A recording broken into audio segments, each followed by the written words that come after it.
Yes, good morning and welcome to the Celtic Unrestricted View on our first proper official morning club. Good morning, Alan. How are you, mate?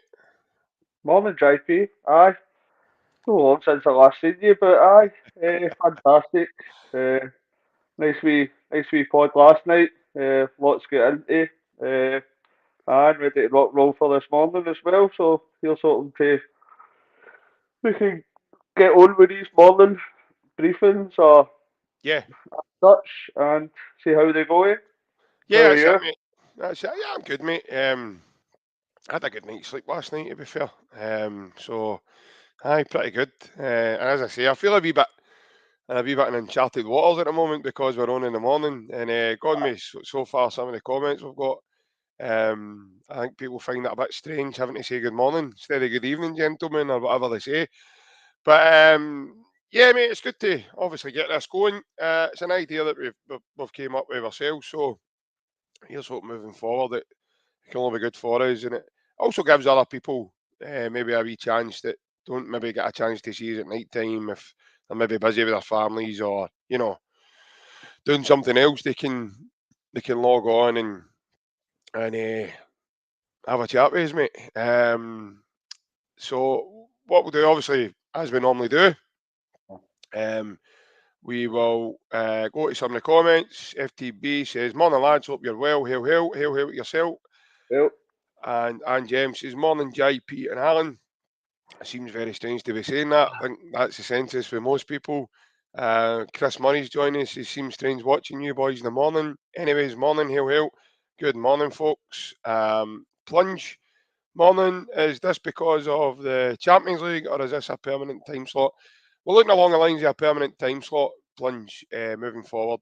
But we shall see what happens. Um, but as I said, and there's Francis Lester joining us now as well. He says, "Good morning, boys. Morning, lads, and thank you again for everyone tuning in to us." So basically, this morning we're having a wee chat. Basically, what the role of a Celtic captain um, basically is, and then what responsibility that carries. Because there's loads, Alan, I think, in terms of you know aspects of that a lot of Celtic fans don't really think of or don't really take into consideration what exactly a captain does. And through the years, we've heard stories of like Bruni and even at the time when Tom Boyd was there and Jackie McNamara, guys like Paul Lambert, even Larson for one or two games here and there. And I think with a Celtic captain, mate, it brings a massive, massive responsibility. Um, and yeah, I think it's a massive role in itself, and it's obviously one that can't be taken lightly, and that's why I think it's selective individuals that do get those roles, mate. yeah. No, definitely, especially in kind of modern day football. There's a lot of different cultures kind of coming to the club as well. So for these kind of players adjusting to life and football in a new place, new environment, new people, new culture. So it is great to have kind of responsible kind of figurehead on behalf of the kind of the squad. And as you've mentioned a few of the names there, it's all people that we kind of hold in high regard as well. Yeah, So that they portray themselves well and they act well as a captain. They yeah, lead example. Uh, uh, extremely important to have that because out with the manager, he's a guy that's kind of keeping everything ticking over within the team. I don't think, as you say, I don't think he's maybe an example of that. This morning was a statement that came out, and there is at the end of the day, every player's a human being as well. So there's personal problems and issues that they go through, and I think the kind of figurehead as a captain that's somebody that you approach and can deal with matters and help in such matters. So they're all a captain and especially a Celtic captain, absolutely massive in my eyes, to be honest. yeah, absolutely, mate. I think it's certainly a role that you need certain certain characteristics to do, and you need a big personality first and foremost. And I think it helps to know what the club and the desires are of the club, and what it's all about and how to carry that and carry the team forward. You also need to have a big influence inside the dressing room, I would say as well. And one man, obviously, that I thought was a leader, and he used to lead on the pitch. Um, I just want to slightly go off topic, just because I think it's important to today. Is this man here? Former Celtic midfielder Tom Rogic has decided to announce his retirement from football, which is in football terms, and being a football fan, Alan, I think it's a massive shame, to the fact that he's decided to hang up his boots. But after reading the statement he put out and stuff with it, I can understand why he's decided to move on to pastures new, and obviously he's got a family, and that's something else I think, Alan, that's quite important, mate. I don't think fans, when they're all caught up in the moment and full of feelings and mixed feelings before and after games, depending on results. I think sometimes emotions start to go wilder, and they sometimes run without the actions. The benefit of intellect kicking in, in terms of bringing a bit of realism back into the moment in time. And I think you see that with a lot of fans, quite obviously quite early. So just at the weekend there, by a certain fan base that decided to let it be known that that this happiness and what they were seeing. I think it's very easy in football, Alan, for that to happen. And obviously, Big Tom there, he's decided to move on. But I mean, what a guy! I mean, what he get for me, mate. He gives me one of my best memories ever in watching Celtic, and I've watched Celtic for a very very long time now. And to score that goal against Aberdeen that made us invincible, Alan, I don't think we'll ever see it like that again, mate. I know that particular day was very special. But the more you think it, when this news was released this morning, I was sitting speaking to the wife, and the amount of kind of important goals the guy scored, Yeah, absolutely massive. What you can get through time after time, he's come up with important goals. yeah, The amount of goals he scored against their rivals, and what 99% of them were all worldies as well. yeah, Was the one to score a tap in? He's one of the kind of generational players that you'll know, but nobody will forget. But he's somebody like your Moravchik, Nakamura, yeah, Larson. He's one of the players that people enjoyed to pay the money to watch him. He was always kind of liable to pull something out the hat, like Wizard of Oz, but he was yeah, always that guy that you knew was going to turn up and kind of provide something special when we most needed it. And he was a very, very skillful player. It was like as if he had a bit of string attached to his boot most of the yeah, time. Close control was unbelievable. And it's sad that at 30 years of age he's retiring, but obviously we read in that statement, as I said earlier, we're all kind of human beings. We all kind of watch football and just see straight ahead, saying, "Oh, all that matters is football." But when you kind of take a step back, these guys are human beings that've got families as well, issues that obviously he's been dealing with. So fair play to the guy. That's his prerogative. He's had a great career and he's been a fantastic Celtic player and will be remembered for years and years to come.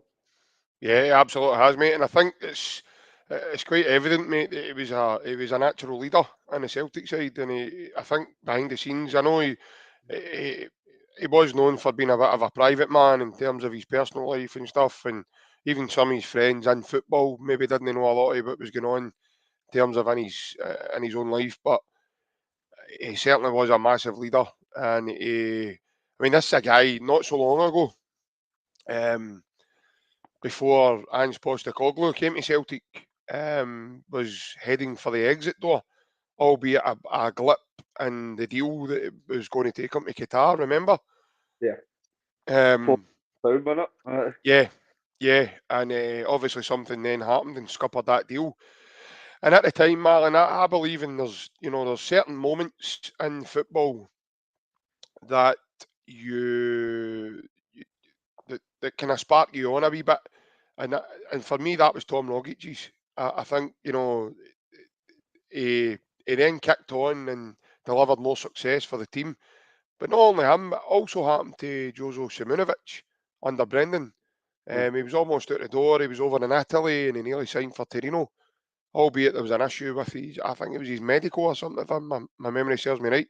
And then he came back, but he was always, you know, he was always heading for that exit door, a bit similar to Tom. But then they come back and, both of them become key members of Celtic's team at the time and, playing regularly week in and week out with the team. So I think when you talk about Celtic captains, I think there's more than one way to lead by example, Alan. But I think like say the captains we've all had, and if you look through the years, every one of them Scottish, Right. um, because we've had captains through the longevity. If a foreign player has became the captain, it's maybe been one or two games. It's never been like several months or seasons. You look at, I mean, the last one from Callum McGregor was obviously Scott Brown, probably the most successful Celtic captain out with Caesar. Yeah. So you've got to, you that's got to be applauded, and to to then. But it's not just Alan, it's not just being the captain, it's that will and desire to get up in the morning, go into training, lead by example, to get up in the morning, get the players all together for team meetings, go down in hotels, have it, and you're constantly in that cycle. So to Aye. do that over a period of time, mate, it's got to take a lot out of you as a person, and it can obviously grab a hold of you as well. But I think you need a certain level of quality to carry out the duties of a Celtic captain. But there is more than one way to sort of do it, if that makes sense. Yeah. No, I think the last two examples of captains, they've been totally different kind of personalities for each other. Scott Brown was kind of more kind of in your face and outgoing, where Yeah, Callum's one of the captains that he's got slightly that side to him, but he's more a guy that leads by example on the pitch, on the training ground, the way he kind of portrays himself. So it's a very high standard that you need to meet. That when you look at the kind of the last Celtic captains and the kind of longevity of how their tenure as Celtic captains as well. We've not had many captains that have come in and out for kind of a year or two. The longevity, the captain status yeah, has been on for quite a fair bit with regards to kind of Tom Boyd, maybe not as much with Jackie. Then you look at kind of Neil Lennon, Scott Brown, Lambert, uh, but Scott Brown probably being the longest serving one. Uh, in our kind of generation at the minute. But Callum's come in as well, and I I was kind of on the fence about it, but when he was getting selected for captain when Scott Brown was leaving, there was a lot of the kind of fan base that weren't quite sure because of like Callum's personality. yeah, Uh, I think he's been absolutely incredible. amazing. He's come in and you can just see even some of the like the charity work and all that he does as well on behalf of the club. The way he kind of portrays himself and leads by example, it's just second to none. The guy's honestly phenomenal, and he can still keep up that standard on the pitch as well as the leading and being the kind of the front man for the squad. So the job that Callum's done since he's come in has been incredible. And here's hoping he's playing for years to come. Yeah, no, definitely, Alan. I think The one thing about Callum McGregor is when now I don't know if loads of people pay attention to that or they see they probably do. I mean, if you're a Celtic, a major Celtic fan, you go to a lot of the games, you probably do see this. You've at least seen it once or twice when the team's warming up, Alan. Now, I've got the privilege because when we're at Celtic Park, they warm up just in front of the North Stand, Mm, and that's basically my seat is. So when the team are doing that, you see him coaching them, Alan. You see him talking to the players and setting, you know, setting wee pictures in their minds. And right when we do this, and you can actually hear them. See if it's quiet enough and there's not a lot of music going on and there's not a lot of that rubble you hear going into Celtic Park and the noise and everywhere. If it's quiet enough, you can hear them. And I think there's been videos on social media recently. The one at Ibrox was one as well, where he's talking to the players and Callum McGregor doesn't just do that once or twice. He does that almost every game, aye, if no every single game. So it's with him, it's a different type of captaincy because Callum can also coach the team, in my opinion, in terms of asking them to do something, but he can also then show them what he's meaning. And he's he's one of the biggest. He's the biggest player in the team, in my opinion. He's the most important player of the team because of the way he can lead by example, the way that he sets that example. And Scott Brown was like that as well, but Scott Brown was a bit more in everybody's ear, like nudging people up. You see, I mean, even the one when he's at up at Aberdeen, I think they've turned it into a GIF now, where he's doing that to Ryan Kent as if got off the park. That was brilliant. I mean, the one I know, Morelos got sent off at Celtic Park, and it's Brownie's good. starting to smile, and he's starting to have a big grin like Ken Dodd in his face.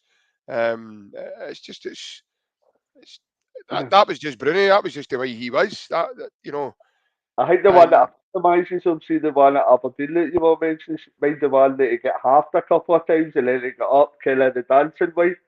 That, that, yeah, that, yeah, aye, that's kind yeah, of a well done gif at the minute as well. So that kind of epitomises what Scott Brown was, but aye, uh, sorry, just because you were mentioning that Aberdeen, I thought that was the one you were going to go to, JP. yeah.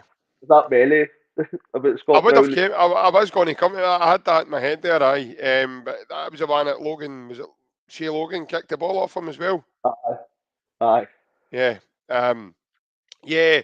No, there's loads of moments, and even back to like Tom Boyd.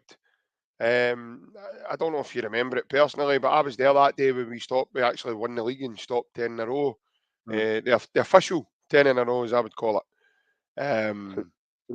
And I just remember Tom Boyd's reaction when the final whistle went, and it was just sheer. He was so elated, and it just became so animated.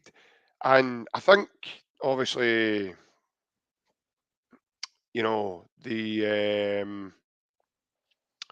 I think it's as a fan growing up as a kid, I watched a Rangers team dominate Scottish football. I watched a Rangers team winning quite a lot. I watched us always falling short. I watched us. So to actually see, there was actual tears in the air quite a lot with a lot of the fans that day. So there's also that element of you know, the game as well, Alan, in terms of the captains obviously go through quite a lot of emotions. And when you deliver, which something Celtic do more often than they don't. When you deliver, um, it must feel like the weight of the world's off your shoulders, mate. aye. Because especially what you've mentioned before, it's been all kind of Scottish captains within our history that's captain for Celtic. That's a big part. I think that's kind of essential as well in modern day football Yeah, because these guys know what it means, but they know what it means to the club, to the fans, to the city. It's massive, yeah, and a lot of kind of cultures kind of around the world of people that are coming in from different countries and different continents. they've probably never experienced so much kind of need for victories and the kind of atmosphere and reactions that they get. So having a captain that knows exactly what this club's all about, exactly what's needed in this club, and to show the other players that don't know this. So it's basically you need somebody in that ilk to make sure that everybody on board in the squad knows exactly Yeah, what's expected and what's needed. Uh, because bringing a captain, they might be good leaders, men, kind of captains out with Scotland, but they're no kind of fully, they've no grown up knowing the expectations and the reality of this city and this club, yeah, and to have that knowledge and go forth with that.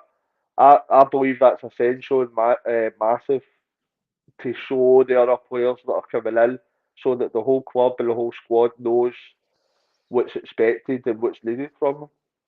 yeah.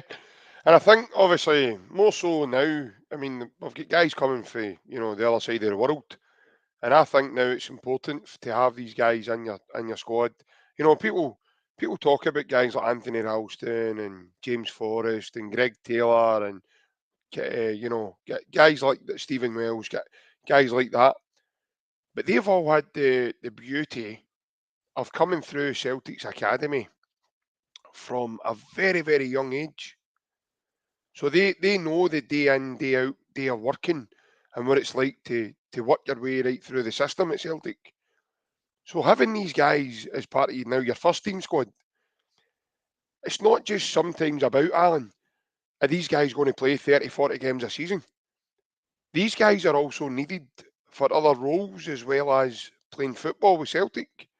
There's other roles, in my opinion, mate, that come along with being at Celtic than just being a Celtic footballer. It's a brand, mate, that you need to carry with you, even when you're not playing football, when you're outside of football. Because when you go shopping, I'll put it this way: half of Glasgow don't support your team, Yeah. half of Glasgow love you, half of Glasgow don't. So when you go shopping, if you go into Glasgow with your family and you maybe go into a supermarket, or there's all these guys and girls now, they've got phones out in your face and they're taking videos of you, trying to noise you up to get a reaction.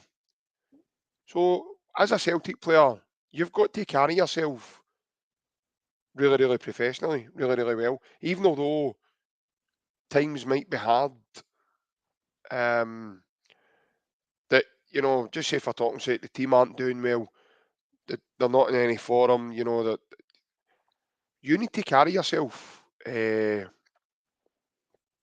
a way that goes above that. You Yeah. are on your football club, as we keep talking about this elite. We've got an elite manager. We've got this. We've got. You need to run your club, and you need to be. You have to have the personnel that act that way. You want to play in the Champions League consecutively and do it properly and get results and do this. There's a certain behaviour that comes along with that, Alan. And it's Aye. for me, mate. It goes above and beyond just being a footballer. Oh, as well, but a lot of people kind of think footballers they get paid to kind of train a few hours a day and then play a game on a Saturday. But as you're mentioning there, living in the kind of fishbowl, which is Glasgow, Hmm. it could be the best city in the world, or it could be one of the most hostile. And these players, they need to carry themselves professionally, and it's a 24/7 kind of job because every day, their day-to-day life, they could be met with that hostility, and they need to carry themselves well and professionally, uh, and make sure that they're on the kind of the ethics and of the club. Yeah, Uh, so it is basically a full time job that they're doing. Because I think everybody knows that loves this club how wild and mad this city can be at times. Uh, I, I think you can only look across the water for last weekend and see some of the videos that were going about that players getting kind of abuse and that. it's hard So to do it without a smile on it. aye. So, but we've been in that boat a few years back. We've been in that boat during the COVID times, Yeah, and no, definitely. Not so long like ago. you want the players to kind of, whether good times or bad, make sure they're acting responsibly and professionally, Yeah, and make sure that they're carrying the name of the club. So it is more than just playing football. It is you're you're being paid to kind of represent the club. yep, So and you represent the club at the highest standard, whether that be on and off the park. yeah. I think I've started a wee debate going on in the comments, mate, when I said about Rodgers being an elite manager. Um, for Oh, we're not me, talking all about that, no, are no, no. There's a few comments come in. People saying he's not an elite manager, and you know, but for me, the reason I said he's an elite manager and he operates in a certain way is because of what he's done in football, and you don't take that very lightly. Because, in my opinion, he's operated in the best league in the world, and he's been successful with not just one but two teams. And he had success with Liverpool at a time at Liverpool were probably no one of the favourites to ever do anything in that Premier League at the time when he was a manager. huh? And he was a slip away from winning the league. He's managed Liverpool on its own. That carries a huge responsibility, and again another fanatical fan base. He then left, came to Celtic. He won an invincible treble. He backed it up again with another treble, and then he set us on the way to winning another treble. So for anyone, you know, I mean that I don't care what league in the world that is that you're playing in. People might say, yeah, but I mean it's Scotland, yeah. So if a treble's that easy to do it, why is teams not doing it more often? Why Sure. why is it not why is it not happening um, more often? Um, Plunge is saying like elite managers don't come to a league. The reason he's here is Celtic. It's no, he's here to be with Celtic. What comes with that is he's a massive Celtic supporter.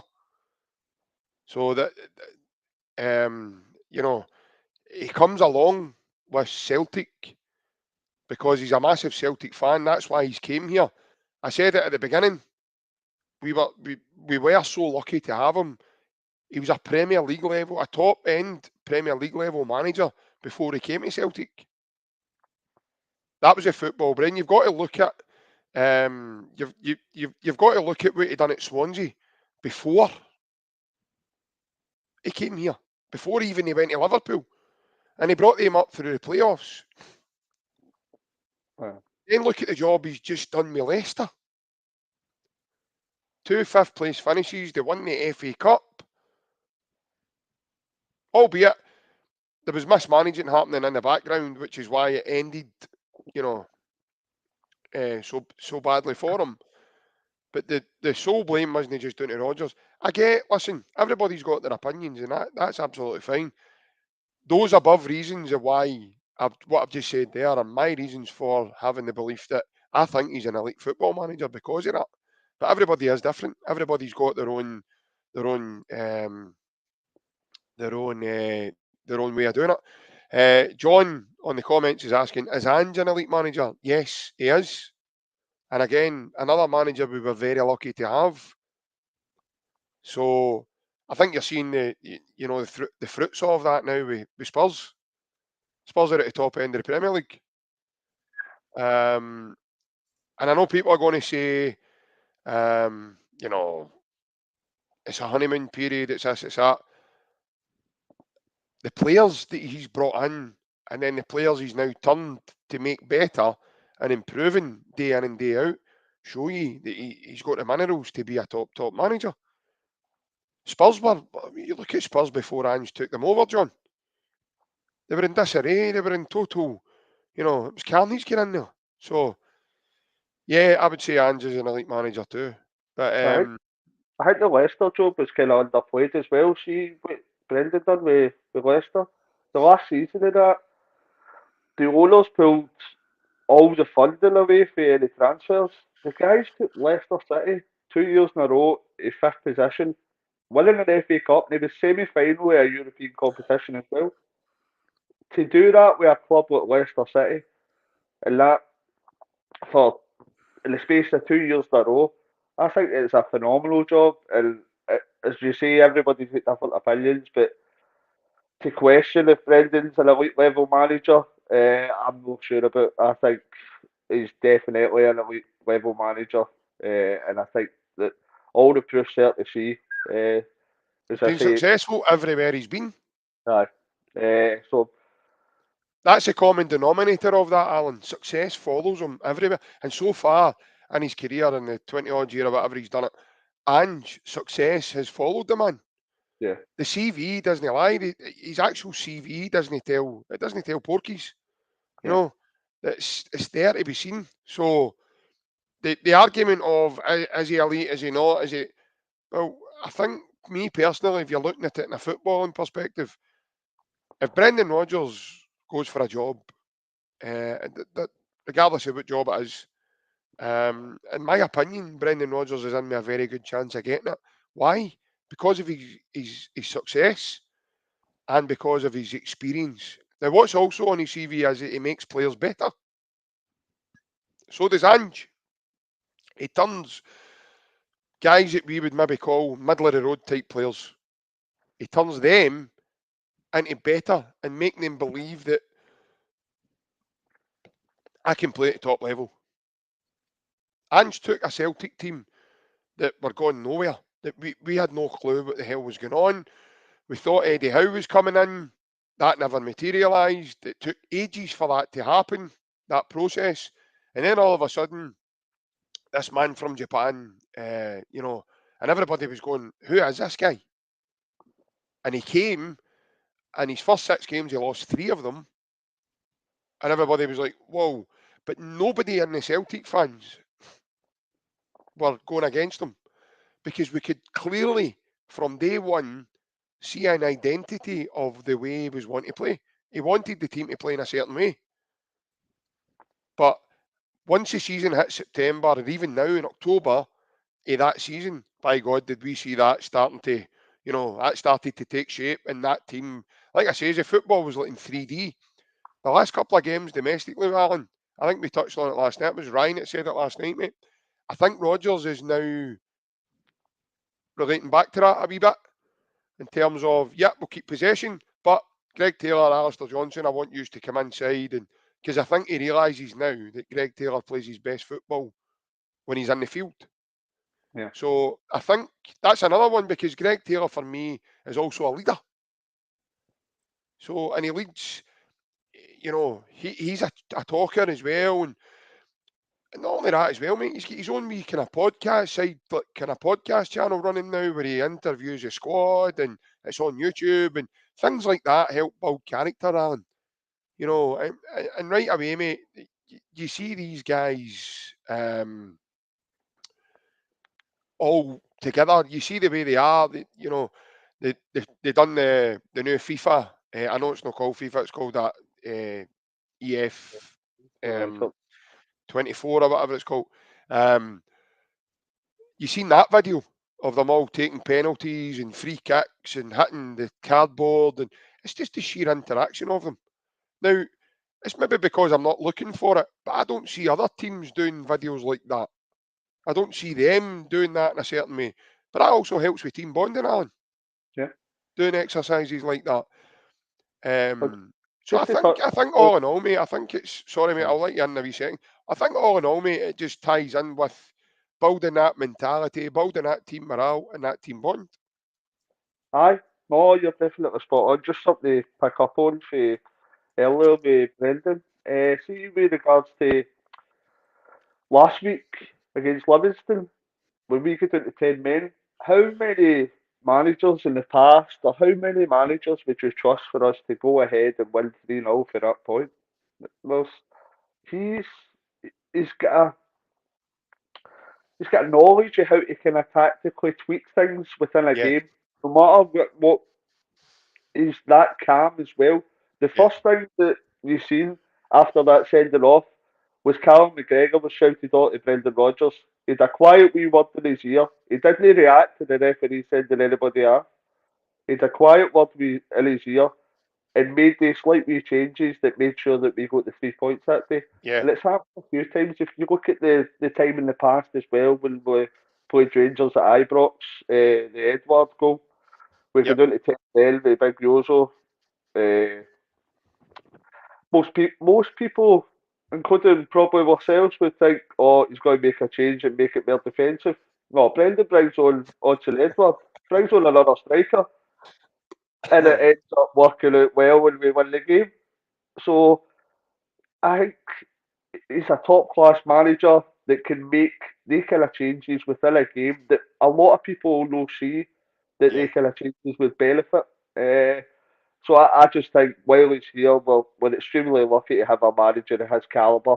And I think we should enjoy it while he's here because I expect the kind of a similar level of success than the first time that he was here yeah. I as mean, well. absolutely. I mean, like, I know there's, and maybe quite rightly so as well, just for the overall way it happened. But there's a lot of our fans still really sceptical of the manager, and you know, but I think there's a vast majority now starting to accept that he's back and he's a manager, and we can see the team starting to play in a certain way now, and starting to build that momentum and starting to you know players like Callum McGregor, even Liam Scales, guys are starting to lead by example now, as we've been talking about all today so far. Um, so I think that you know that feeling of people maybe saying, I don't want him back, and I don't want this, and I don't want that.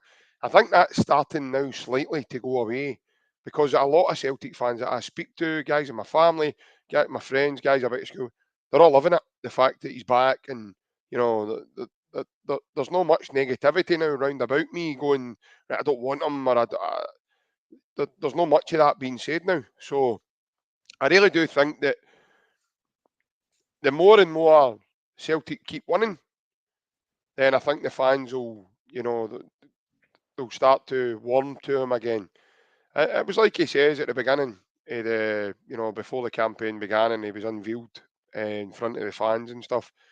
He says, for those that you still doubt me and still want, you know, he says, I'll Oh, see you in May. So I think that was interesting because I think he knows himself, he's not sorry he moved. He's just sorry for the surrounding feeling it left, and he realises now what it caused. I mean, you hear stories of people in his family didn't speak to him, man. It took a very, very long time before his brother spoke to him again, and aye, he was close with his brother. So it's a kind of, I think it's one of those things, Alan. You don't really know what you had until you're away. I yeah, think once he'd moved and he'd done the job with Leicester, I think, to be fair, mate, I think there was always an element in his head of one day he was coming back because I don't know if it was just me, but I've always loved him as a manager. I've always thought he played football the right way. I've always loved the way he spoke, how he's so calm, his demeanour, even the way he behaves himself on the way he carries himself on the touchline. I've always liked that about him, that calming influence, and I think that helps. That, and what you're saying there about the Livingston game and how we dropped back in the game at Ibrox, how we dropped back into a certain shape, but that comes for him. That comes for him remaining calm. That all comes for him. When we go a goal down, there's no panic. There's no anxiety sets in among the. Whereas in years past there probably was. yeah, You know, under maybe Ronnie Delia or there was maybe that disbelief setting in with some of the squad, and so I do think you know Brendan's got that hold on the squad now that I think you hear Matt O'Reilly. I mean, he's a great example again. You talk about leading by example. Matt O'Reilly's a guy that Brendan Rodgers has just put his arm around him, Sat and had maybe lunch with him in the canteen, and that to Matt O'Reilly, mate, was better than any manager he's played under for the last 10, 15 years, Yeah. even as a youth coming through. So I think certain players have got this certain, these wee touches that they need.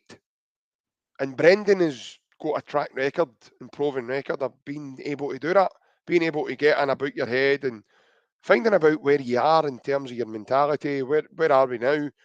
And I think it builds a trust and a bond within the squad. And it's when you step outside that circle, you're then shunned. Uh, So it was a bit like Big Ange says to the open goal boys, I've got a bus, and if you're not coming on that bus with me, then you'll very quickly get off that bus and go on a different road because you will just not be part of it. I think every manager needs to build that and within their squads. And the difference between, people say that, what's the difference between Brendan Rodgers and what's happening across the water? Well, Brendan Rodgers is a football manager first and foremost. He wasn't a coach. So that's probably the main, you know. mm, And Brendan's leadership is massive, Alan. And again, any aspiring captain, if even Tony Ralston wants to become a captain, or you know, that'll be helped with Brendan because of the way he coaches the team. And you're learning uh, off a guy in Callum McGregor. I mean, it's so important in the squad. People don't think of these things when you go to football. You're turning up just to watch your team play. But it's not until you sit here and you maybe have a chat with you guys and you start thinking about these things and you start looking at it, and there's loads of things to combine to make a football team play, and get it going the way you want it to do. It's so hard to do. That is so hard to have that identity through your own eyes of how you want football to play. And then the hardest part of that is to get it for your head onto that park. And uh, then having 11, 15, how many other guys that you want to play in your squad, having that belief throughout every one of them to go and play and show that identity physically on the park. It's all right doing it in theory, Alan. But see, when you go over that white line, mate, you then need to carry that can. So again, the badge, the jersey, it's massive, mate, and it doesn't shrink to inferior players, mate. yeah. Well, I think every manager's different. Like, get different reactions. Like Brendan's obviously his man-to-man management is kind of second to none. Fantastic, and I think players like Matt O'Reilly's reacting fantastically well to that. There's some other players that prefer the different type of management, like possibly how Ange was, that didn't have many kind of interactions with the players. Yeah, That was short and sweet a lot of times. Uh, but Brendan's man management skill is obviously going to have great effects on different players. I was I was sceptical at the start with Brendan coming in, but when I took a step back, I was obviously hurting for the first time because of the circumstances. So it was the nicest for that to happen. But when you take a step back and you realise that this guy's calibre of management, he was in a different stratosphere for any other manager that was quoted or linked with the club. He yeah, was on a different level. night and day. So we had to kind of we need to step back and see what's best for the football club. And no matter how we felt disappointed or hurt how he left in the first time around, Yep. he is by far the best manager that we could have attracted, and that is for the benefit of the football club. Hmm. So for that, I came to the conclusion that we'd have to put our kind of feelings to one side and make sure that the best thing was happening for the football club. And for that, my opinion was Brendan Rodgers to come back. I thought it's an absolutely phenomenal uh, signing as a manager to get him back because we've stated previously he's Yeah, kind of his reputation and his career within the game has been at a very high standard throughout. And Celtic are a huge club in a tiny pond, but to attract a manager back to Scotland in that calibre, I think. it's great work for Dermot Desmond and Peter Long and whoever Yeah. come up with this because uh, I can only see uh, victory and winning more trophies under Brendan's tenure. I think No, he's that manager, and yeah, no, 100%, mate. I think, I think what you've just touched on there as well. I think the board and the way, you know, the way our club are run, I think they need a huge pat in the back, mate. I think they really need applauded severely. yeah, There's too many of our fans are quick to jump on those guys whenever we don't win a game, or it's all of a sudden the players are terrible and the recruitment was terrible and this, that, and the next thing was terrible. The way the club is being run, the infrastructure that we've got set in our club, and the way everything is going at the moment is elite level. It's top level. You look at that new, the new complex it's going to be developed at Barrafield. You look at the plans I've got to work on Lennoxtown. It's all going to be state of the art. Then you've got the museum at Celtic Park on that land somewhere, wherever it may be. Um, it's just absolutely incredible, Alan. And when you've got a manager in Brendan Rodgers at the fourth figurehead of the table there and the way he operates, like I've said before, mate, and I said it a couple of weeks ago, I'll say it again today. Brendan Rodgers is the manager of Celtic. He then wants to make Celtic. Right now, we're a Scottish club participating in the Champions League. Brendan Rodgers wants to make us a Champions League team participating in Scotland. yeah. That's where Brendan wants to take Celtic. And I think Scott, that's the most important part there. I don't think he's going to rest until that happens. And he's guaranteed us this time that he's going to be here for 3 years. yeah, See the way things are going in this new, even speaking to Anthony Joseph the other week there, it's made me even believe it even more. So see, you're seeing all the players now signing new contracts and the manager and coming in and signing that 3 year deal. I wouldn't be surprised if he stayed longer yeah, because of this new infrastructure of the Champions League. The Champions League, Alan, you are once you get there, mate, you are guaranteed to be playing Champions League football until January before yeah, your fate is decided. Mate, yeah, that's absolutely enormous for us to dangle that carrot for any sort of player. No wonder we're seeing the the the sheer intent and the speed of our players now saying, "Give me a pen, I'm signing a new deal. Yep, no problem, I'll be here." But bang, we're so negative as a fan base to say right away, "Oh, do you know what? They're only signing a new deal to protect the club and protect the business," and it might very well be. But not all of them are going to be of that mindset. Some of them are going to actually say, do you know what? I actually want to play here because I can see the vision in the club. We're a big club. We've got a huge fan base. They're all singing my name every week. And we're playing the Champions League consecutively. Now, we've been there last season. We're there this season. And if we win the league again, we'll go there next season. So that's be 3 years in a row in the Champions League, Alan, back from not being in it for 5 years. uh, So why would you not want to be part of that? I mean, you look outside the box and you say, right, jot a move, thinking, yeah, I'll go and get more money, and yeah, that's fine, we understand that. But looking at it now in terms of a footballing aspect, certainly not been the best decision now for him. And I think other players are examples of that in terms of the way their individual careers have gone. Because when you leave Celtic, mate, the grass isn't greener on the other side. And there's only one way you go. There's not many clubs in the world bigger than Celtic, mate. uh, So, uh, and I'm not buying into this. Or we play in Scotland. We are massive, yeah, absolutely massive. And see, the more of our fans that can grasp that concept, the better off. The better off we'll be in conversations when when people then don't say, "Oh, how we got this, how we got that, how we got that." That's another reason why we've got Brendan Rodgers. Celtic are massive, yeah, massive.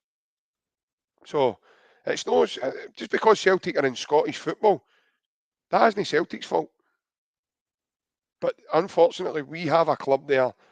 The stature of it is humongous. yeah. No, I was the first person to say I was slightly underwhelmed with the transfer window during the summer. I kind of take that back now because I think we've put our priority into securing and keeping all our kind of best existing players.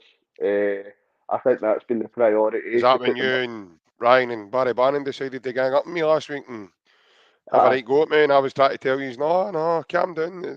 No, uh, you just. the So players I'm broke waiting on a. that, right?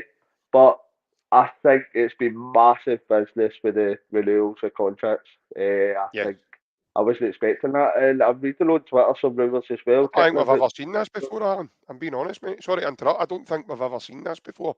The way this is happening. Saying the next ones are Greg Taylor and Carter Vickers. Yep. I've seen Ryan, rumours. Ryan, don't tell Ryan. I hope he's not watching. So I think that kind of business for the club. Uh, I hope, and I can see a lot of these guys staying, especially uh, with the kind of Champions League football coming up. Yeah. But even if they don't say it, it just concretes our position financially with the players that we're not going to let anybody go for buttons. That we've got these players kind of tied down to long term deals, and we'd love them to stay. But the worst case scenario is we get top dollar for these players, and then hopefully we can reinvest that. So it's been a very shrewd move for the board and all the kind of management side of the team Yeah. to try and build these players on long term deals. Also, as well, these guys get new contracts. Obviously, it's going to make them happier about their life and happier about their game because I think everybody's happier when they're getting a bit more money in their pocket and a bit more security. So I've been very impressed with how the board's conducted that side, that aspect of things with the new contracts for players. And I think that can only What do you go think? What do you think of that comment there, Alan, from Chris Murray there on the YouTube? He says it could be where most of the 30 million war chest went. I know Chris makes a good point there. It's no cheap now, and I think that these guys are all going to be on the kind of upper echelon of our kind of wage restrictions. What you're expecting these guys that are going to be on minimum kind of 25, 30 grand now, Yep. because they would be attracting kind of high fees and high wages if they were to move on. Hmm. So I think Celtic's kind of pushed the boat out with regards to probably like Matt O'Reilly, Rio Hattati, Callum McGregor, definitely, Leo Abada. I think these will Hmm. be all kind of top earners at the club now, Yeah. and that's no cheap. When you're putting out that kind of weekly wage and maybe signing on fees, etc., etc. So there could be a great deal of the profits that we've been reporting have been put aside. They've been kind of ring fenced for uh, the new contracts that have been put in place. So I know Chris makes a good point there, but I think that will be in the long term money well spent because is the way things are going just now and the way the players are playing. Hmm. The only way the only way the values are going to go up. Yeah. No, So definitely. it's going to be a very shrewd move, I think, for the business that we've done in renewing contracts this year. It's probably cost a fair bit to do it, as Chris mentioned there, but I think it's definitely going to be worthwhile in the future years to come. Yeah, I think the growing senses there among the guys in the comments there. Obviously, Francis there, he said they'd rather tie these guys down than spend silly money on someone who might not work out. Because let's face it, I mean, we've seen guys like Patrick Kamala and, I mean, I understand that we got the price we paid for Patrick back, which was amazing. Just shows you again how good the guys are at negotiations in our club. But it didn't work out. And We've yeah, wasted money on Ayeti, Vasilis Barkas. So we've had guys there that we've spent a fair bit of money on in terms of transfer fees, and they haven't worked out for one reason or another. And I totally echo what Francis is saying there. I would rather be invested the money. Not only that, Alan. I think what's not been said mostly is see the guys that are in the team just now and that have been there through success, and I think they deserve it. I think they deserve a reward in terms of a new contract and a pay rise. Because if you're then going to be getting those funds from the Champions League, you're then got a bigger pond that you can dive into Yeah, in terms of where you can start negotiating with people. You know, and it gives you a bigger carrot to dangle. yeah, Like I says to you, it just might very well be that Matt O'Reilly wants to stay at the club. Real Watati is looking to stay at the club. They're not signing 4 and 5 year deals, mate, because they want to get away next year, or they want to uh, leave in January, or they want to. No, so quite rightly so. These guys just might want to be there because it's a fantastic platform these guys are given to go and play their football day in and day out. They're young guys, and if yeah, Celtic can offer them an extra 10 grand, 5 grand, just say whatever it may be, then why would they not be happy? Why? I mean, why is it a Celtic fan? Why is it as Celtic fans or even football fans in that sense that you know we can't just be content of these guys just might want to stay with us. We've got to come up with do you know what, we're doing that because they want to get us more money or they want to. I don't think that's not 1% of negotiations have taken place with those players to say, right, so if we get a bid for you in January, blah blah blah blah blah, you're going to go for this amount of money. Thanks very much for investing and making the club better. And I don't think that's happened at all. Not 1% of me thinks that. I think more along the lines of these guys have said, yep, seen the vision and thought to themselves, do you know what? I want to be part of that. right. And why would you not want to be, mate? Because it's, like I says to you, it's one of the best arenas, if not the best arena in the world. Yeah. No, everybody can see the attraction for coming to Celtic and continue to play for Glasgow Celtic. It's one of the most supported clubs worldwide, and you're coming in and playing in front of 60,000 fans. You're getting Champions League football most years. Uh, so there's so much attraction towards playing for Celtic that I can see these players staying for the long term. Yep, But I think we both know if kind of crazy money comes in, then we'll accept it most of the time. yeah, And I think that this business, we're all hoping as fans that these players stay for the long term. But worst case scenario, this has consolidated our position with these players. We're going into any kind of transfer negotiation in a massive position of strength. We've got these players tied down on long term contracts. If we're not happy with the size or the bid offer for a player yep, that's come in, then we're under no obligation to accept that. We've got these players tied down. So I think we've pushed on and put ourselves in a more financial position of strength because we've got assets now in regards to these players that have all get new contracts. So that can only bode well for the future. But as a football fan, I'm no massively interested in the money in the bank. I'd rather see the players on the pitch. So I'm hoping that these guys are here for years to come and they see out the majority of the contracts that they've signed. To be honest, yep. Yeah, absolutely, mate. And I think that's the most important part as well, because when you've got affairs proper and running smoothly on the pitch, I think it's key to have that balance off the pitch as well, mate. And I'm afraid that brings us to the end of today. And thank you very much for taking the time with me this morning, Alan. I know it's interrupted your wee 40 winks you were probably having beforehand, mate. But thank you very much for everybody that's tuned in with us this morning. As I say, this is a wee change that we've implemented to the podcast for the benefit of for you guys, the fans. So again, obviously there might be fans there that don't get a chance to see us when we're on at night. So we've decided to bring the pod to you guys on during the day. We are again back on tomorrow at the same time of 11:30 in the morning. It will be myself and Ryan. Um, I'm absolutely dreading it. I'll need to bring earplugs as well as his headphones. I know, because no doubt he'll have lots to say because he wasn't here today, Alan. And I'm glad it was me and you, mate, because at least that way we get a word done and a bit of a chat today. But uh, No, No, absolutely superb again, mate. Thanks again for coming on, Alan, and no, doing the thank you. first morning proper podcast that we've I'm started to Eddie. do. Well, it'll be the first of many, yeah, definitely. Um, Here's hoping but you yeah, guys. that's it. Here's hoping me.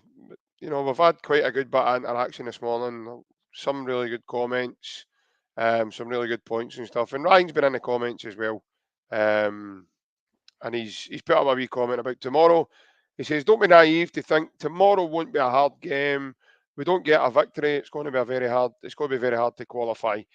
Um, it will be, but myself and Ryan, that's what tomorrow will consist of. Myself and Ryan will be on doing that. Before we go, a couple of wee announcements. As you can see running across your bar, the Celtic Unrestricted View do have merchandise on sale. We've got these mugs, guys. The mugs are printed in vinyl and the double-sided logo there and the crest on the other side. Those mugs are priced at £5, and we've got these key rings as well. So again, they're double-sided, the banner and the podcast logo on the other side, and those are priced at £1.50. If anyone wants to get in contact with us about them, you can do so on any of the above platforms: Facebook, Twitter, Instagram, or TikTok. You can also message us on the community section of the YouTube channel also. And save the best to last, as they always say. You'll know about that, big man. Oh, right. The podcast is now sponsored by AB Entertainment. It's a DJ and entertainment business, and the AB stands for a Mr. Alec Beveridge. And if anyone wants to get in contact, that's the phone number that you can get him on. Um, and he caters for every function you can think of. So if anybody's got any functions coming up, please don't hesitate to get in contact with him. He is very approachable and he's quite easy to talk to. So I do think he will cater for your needs. So yeah, please do so in an ordinary fashion. Form a queue, and hopefully he will get to you should you need his services if you've got any parties or anything coming up. And again, guys, if anybody's new to the content and you liked what you've seen, please subscribe and like and share the podcast as it benefits us to bring contact for you. Um, and we do that totally free of charge as well. So, and it's free to obviously subscribe to the channel as well. All you need to do is get into our wee YouTube channel and click subscribe. And again, from myself, it's a massive hail. I will see you tomorrow morning at 11:30. Take care, guys. Hope you have a Thank lovely day you. and see you again.